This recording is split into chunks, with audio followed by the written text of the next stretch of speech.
Hi guys! So let's talk for a moment about this Piscean full moon that's happening tonight. September 2nd, but I don't know, that might even be Eastern time that I'm thinking of. It's happening sometime tonight, tomorrow. And really honestly, the full moon phase and the new moon phase is very potent for like a 3 to 5 day, even up to a full week period. So it's okay that I don't exactly know when the full moon is happening, because I just know that it is happening. And the energy doesn't just like the window for these full moon intentions or new moon intentions isn't just like a few minutes long and then that's it, and you have to like time it and be exactly in sync. No. The lunar phases, the energy that's associated with those, the most potent timing is the 3 days surrounding the moon phase. But again, you're still going to be able to access that energy even if you're within that week with the full moon in the middle, 3 to 4 days on either end is kind of how we think about it. So, full moon in Pisces is happening.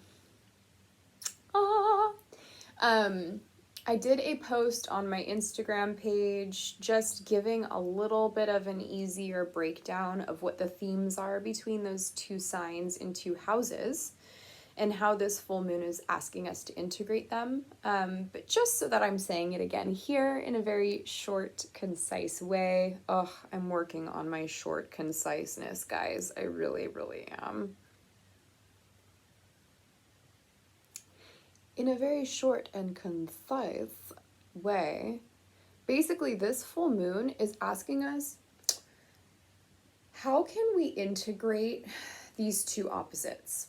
So the 6th house being day-to-day routine, things that you need to do on your to-do list. It's Virgo, an earth sign, a yin, feminine energy, so it is receptive.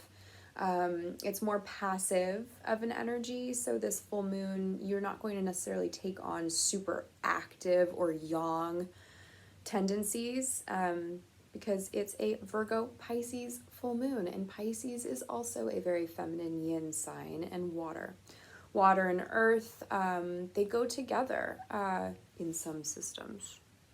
Short and concise, Vanessa, short and concise. Jeez. Okay, getting back to the main topic here. So we have Virgo, the 6th house, which is daily routine, daily commitment to service to others, daily commitment to self through routine, and especially in the contexts of religion and faith and health and wellness. So it's a very, Virgo in general, being an earth sign, it's a very 3D reality, linear structure type of element. All earth elements are very linear 3D, like what is this that I'm going to then create? How do I make it happen through daily progress? And how do I see that goal becoming tangible into the world, into a 3D physical level, okay? So we have that 6th house theme of structure around just like literally what does your everyday look like? How do you feed yourself? How do you exercise? How do you commit to yourself and others? How do you commit to your faith? Commitment is a key word here. Then we have Pisces on the other end. And Pisces is the 12th house. It's the final house of the zodiac.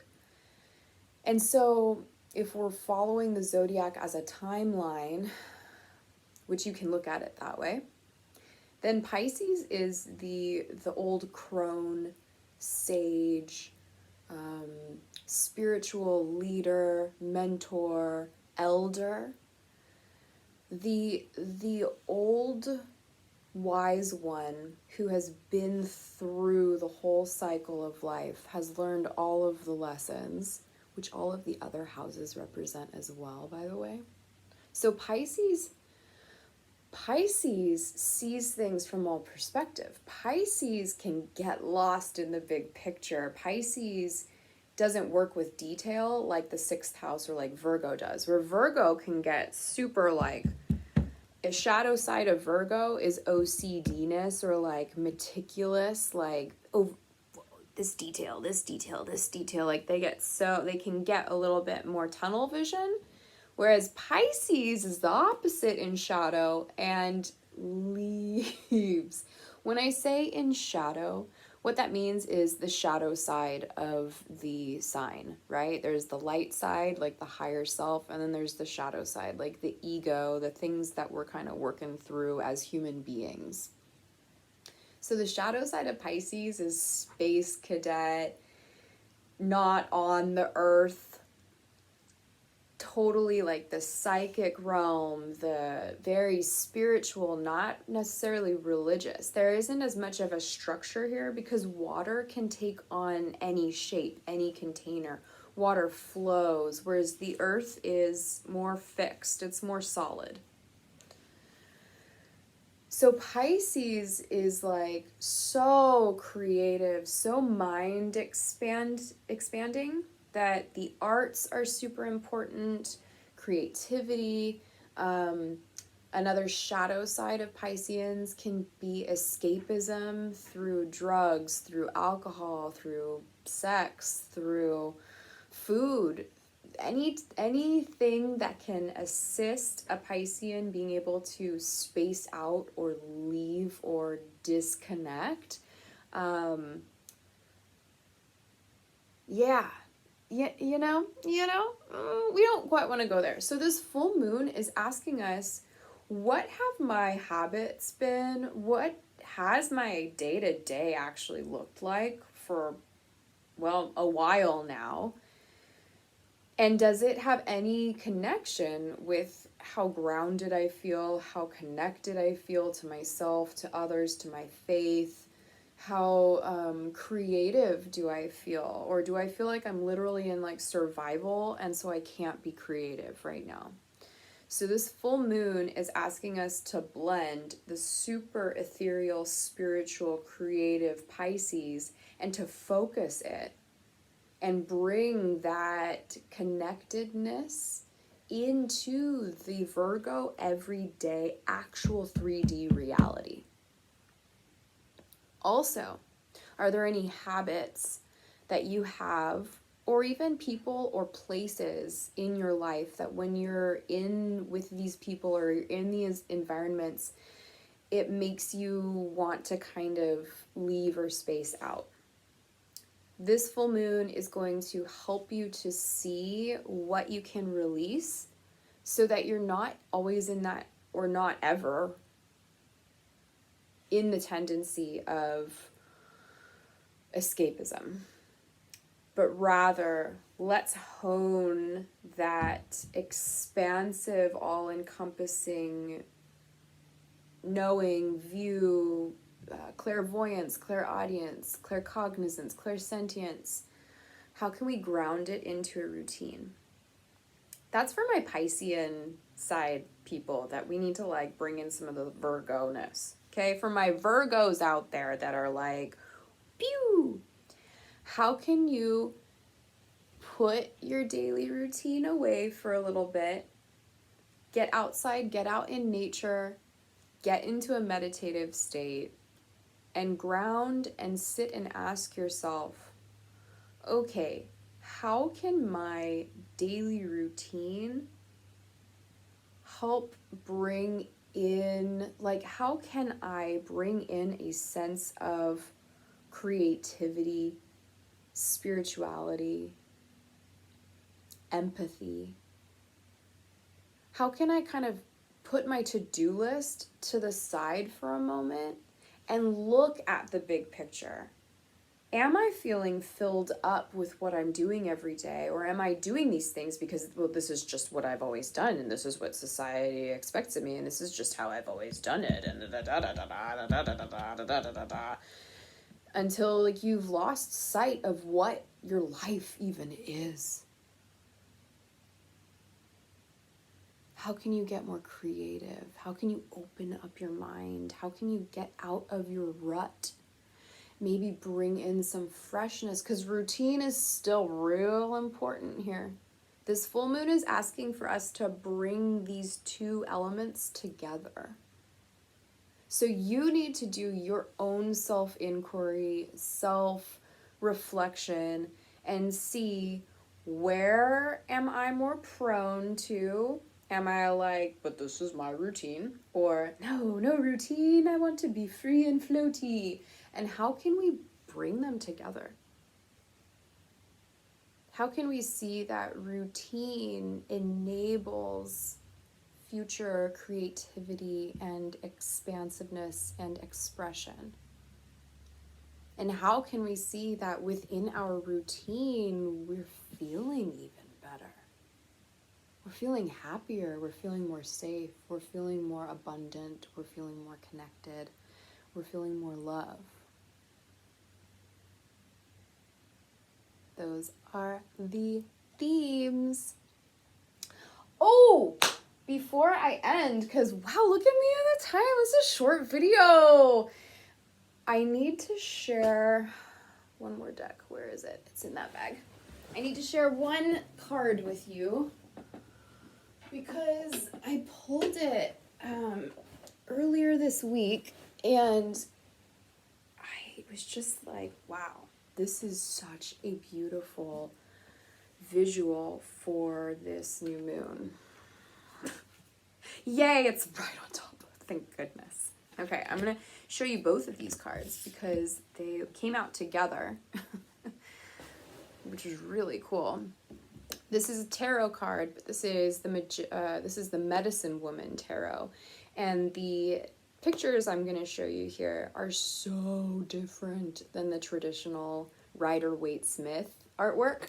And they are so beautiful. So these are the two cards that I wanted to show you that kind of give you a visual for the theme of this full moon in Pisces, full corn moon, because we are in the season of harvest, right? So, and I know I'm showing you this beautiful card too, but I'm going to come back to it. This is the card for the vibes of this full moon. What's even more cool is that this is the Six of Stones, which is a variation of the Six of Pentacles.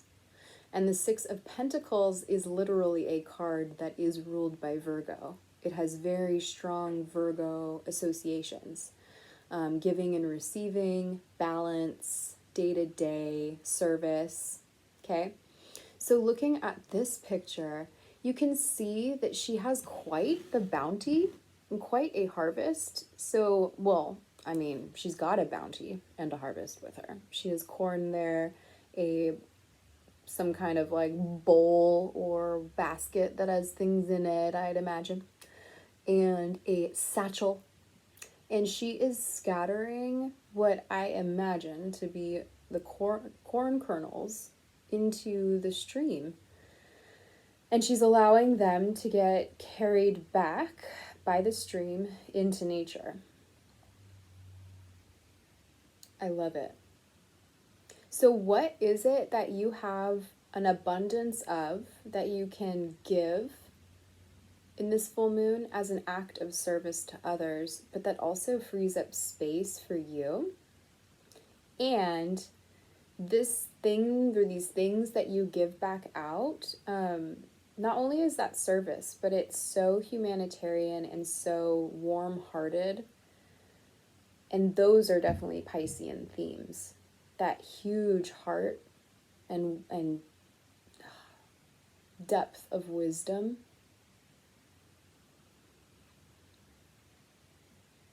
Isn't that such a beautiful card? Oh my gosh. So she's scattering the seeds into the water. These corn kernels from the earth, Virgo, into the water, Pisces. This card is the Fool. And although it does, it's an Aries card,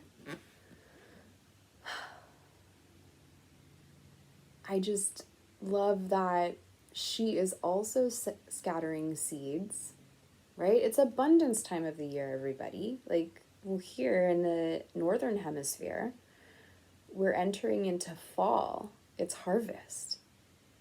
So, what are the things that you planted 6 months ago at the spring equinox, which is this card? And how has it come to fruition now? What are you currently harvesting that you can look back to 6 months ago and realize, oh, that's, wow, this is from that. So not only is she scattering the seeds, and it looks like she's dropping them into the water also, but you can actually see there's a little bit of a bullseye there, a target on the earth. And I think that that's where she's throwing the seeds. It's back into the earth. So in which ways can you take this harvest time of year? If you're in the southern hemisphere and it is September and you're moving into springtime right now, what seeds do you want to plant? Because you're still going to be dealing with these exact same themes of Pisces and Virgo, okay? But yeah, so anyway, I just needed to share those cards. I think that they speak for themselves, even though I gave a lot of accompanying.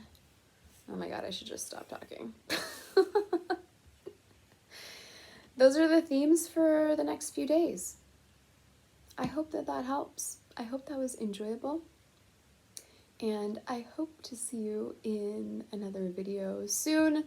Thank you so much to my subscribers.